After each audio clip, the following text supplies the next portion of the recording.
এবং আমি যেটা বলেছি, মানুষ যেটা কল্পনা করতে পারে সেটা সে করেও দেখাতে পারে।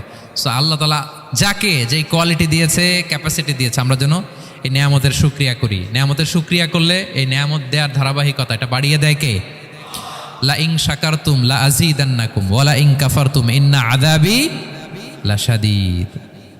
শুকরিয়া করলে নেয়ামত আরো বাড়িয়ে দেব। তাহলে প্রথম নেয়ামত ছিল নবুয়াত, প্রফেটহুড, প্রফেসি। এটা অনেক বড় নেয়ামত।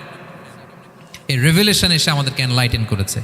তা না হলে আমাদের গডকে, গডের ফিচার কি, আখেরাত কি, জান্নাত কি, জাহান্নাম কি, the concept of punishment, concept of আখেরা, কিছুই আমরা ভালোভাবে বুঝতাম না।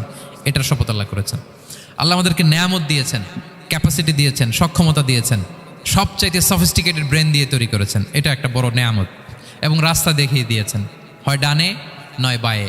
এবং তিনি আশ্বাস দিয়েছেন যে তোমাদেরকে সঠিক ফায়সালার মাধ্যমে বিচার করা হবে সেদিন।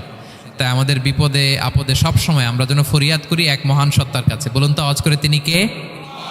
আল্লাহর কাছে যেন আমরা ফরিয়াদ করি। আল্লাহ তাআলা আমাদের সবাইকে কথাগুলো বুঝা আর আমল করার তৌফিক দান করুক। হাযা মা ইনদি ওয়াল ইলমু ইনদাল্লাহি আলাইহি তাওয়াক্কালতু ওয়া ইলাইহি উনীব। সুবহানাকাল্লাহুম্মা ওয়া বিহামদিকা আশহাদু আল্লা ইলাহা ইল্লা আনতা আস্তাগফিরুকা ওয়া আতুবু ইলাইক।